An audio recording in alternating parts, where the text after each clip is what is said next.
Well, holy moly, will you look at that. Time to cut that again.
Welcome back, folks.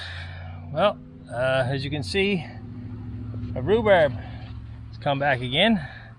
It's time for the second cutting. You remember weeks ago, about a month ago I guess now, I cut the first lot of rhubarb, and you can see here from the pictures and stuff how well that first crop was. It was some huge rhubarb, and I'm quite pleased with that. I think we got 16 pounds of rhubarb out of that time, so that's great.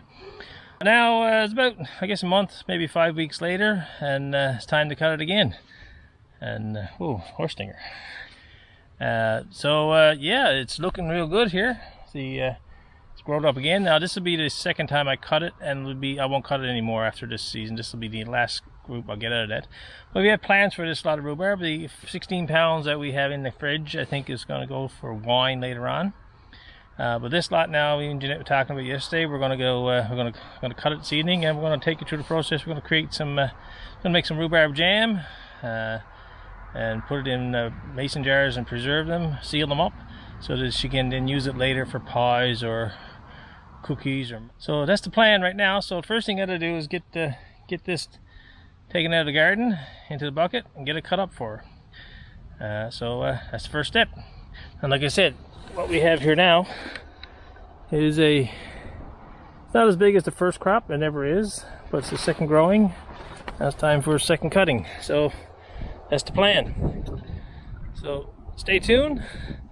I'll get this cut up now, and we'll get it made into some jam and bottle it up.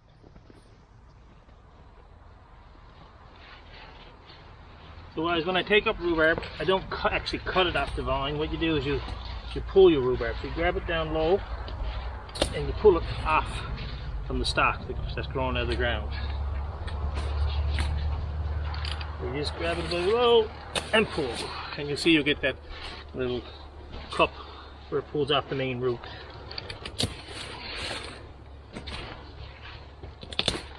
Some of this insect got into some of it. Probably should have been harvested a week ago, but I was away. This is nowhere as big as what I harvested the first time. It never is. Second cutting is never as big as the first initial cutting. And later on in the fall, as you've seen from my other video, this whole section up filled in with hen manure, and rhubarb loves it. So that's the plan. So let's get this harvested out now, and I broke that one off. Oh well, still good. And we'll get some jam made up.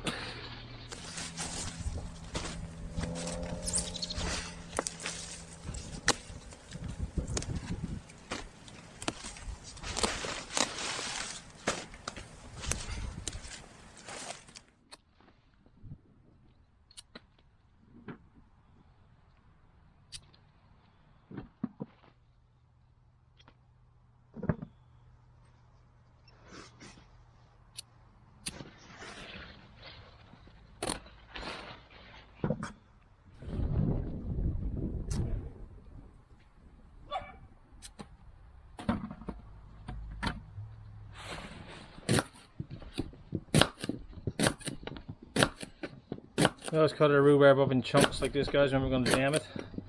Some people actually peel the rhubarb. We never done that. It's just a preference of taste, I guess, or texture. But I've personally never peeled rhubarb to cook it or anything. We eat the peel and all. So I'll get this cut up here now. See how much we get, and get some jam on the go. Like I said, folks, this is not as big as the stuff we had earlier this spring. It's a second cutting, and I won't do a third cutting on this rhubarb now. I'll let the bed rest for the rest of the year. Fertilize it with hen manure later on in the fall. And ready for next year. So.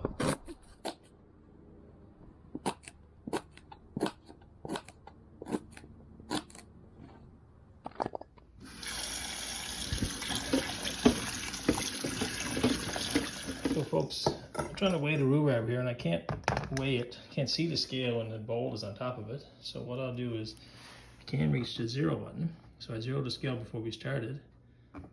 Push the 0 button.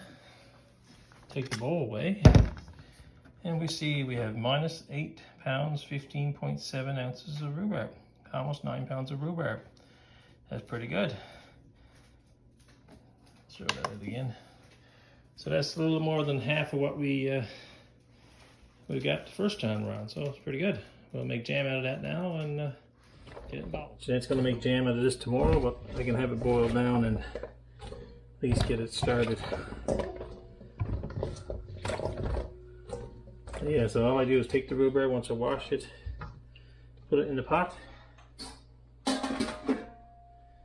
and get it boiled down. Now, I don't think I'm going to get them all into one time. I'll try. Probably not the best idea. What we'll do is we'll get this come to a boil, start to boil it down, and give it a stir if you have that much done.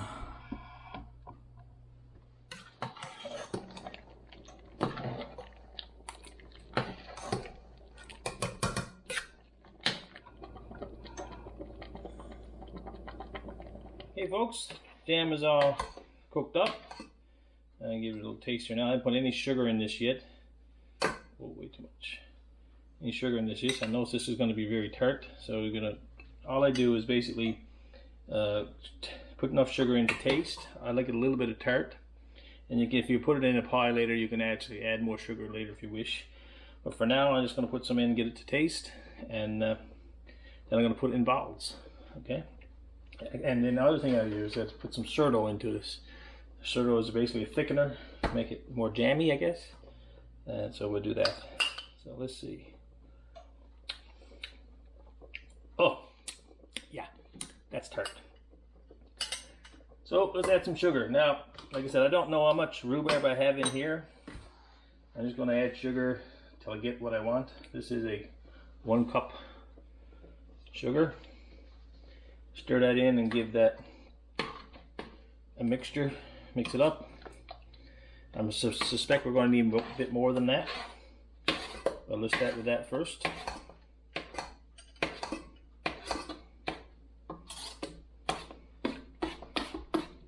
Let that boil a bit. Have another quick taste.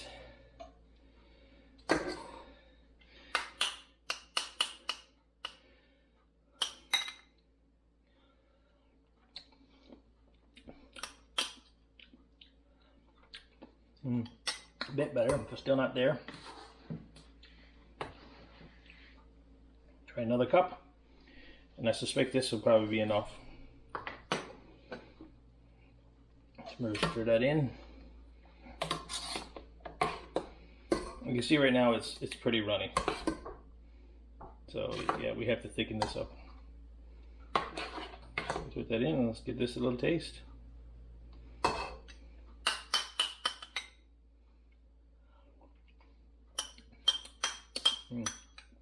Getting there.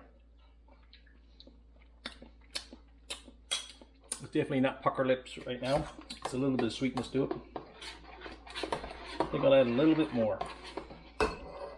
Like I said, there are recipes out there that you can measure all this stuff. Try another half a cup, 3/4 cup. I didn't measure any of this, so it's just to taste. See which way I like it.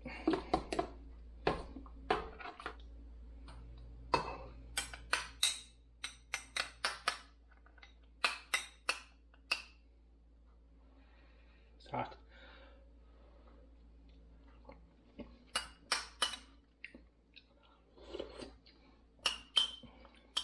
Yeah, that's good. We'll go with that. So that was 2 3/4 cups of sugar. Takes the tardiness off it. It's still a little tardy, but that's fine. Now, Certo, here are the instructions.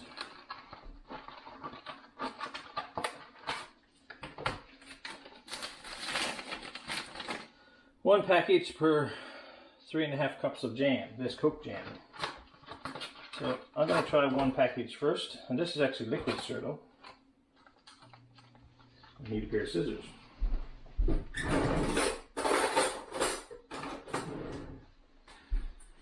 So I'm going to bring this to a boil. And by folks, I'm just going off the instructions I've been given to by Jeanette. So she's not around this morning, so I'm doing this. Squeeze and extract. I assume we let it bring it back to a boil. Okay, I actually see that. Anyway, let's add it, see what we get. I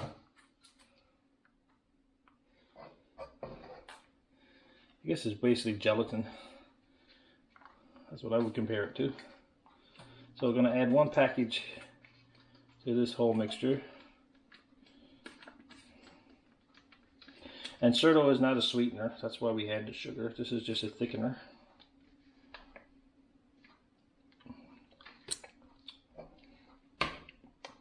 And we'll turn this up a bit so we get this thing back to a boil.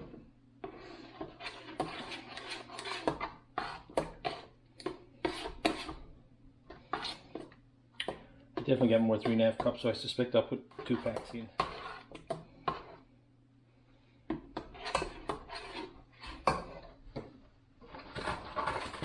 Yeah, we're gonna go with 2 packs.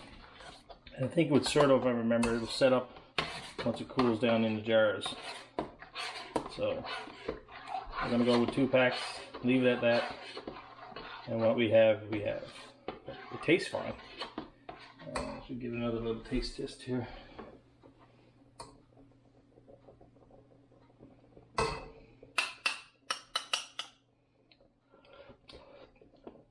It's hot. Oh, tastes good, yes. Yeah, that's good. And like I said, I put it in as jam, but if you want to take it out in bottles and put it in a pie or something, you can certainly do that. Still a bit runny, but I think the Certo will set up once it cools down. So anyway, folks, next stage is to get this into bottles. I'll just let this thing back to a boil for a bit. We'll start putting it into bottles. So folks, after a quick text to Jeanette, it is confirmed that the Certo will set up when it cools into bottles. So that's fine. So it looks a little bit runny now, but I put 2 packages in and we'll go with that. Make sure that it's, I think that's enough. And then we'll just put it in the bottles now.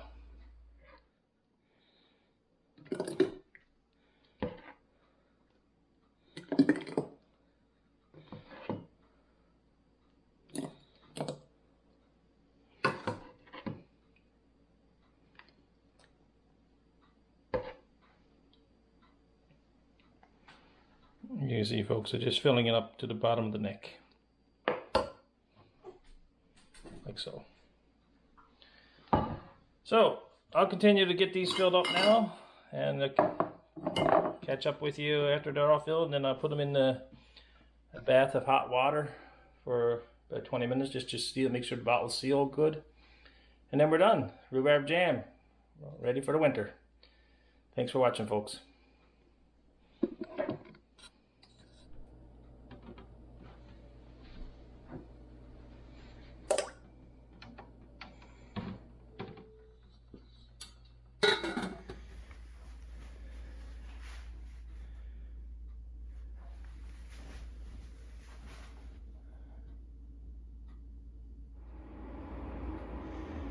Some of the rhubarb harvested, folks, went to a few muffins. Jeanette put these together last night and they are delicious.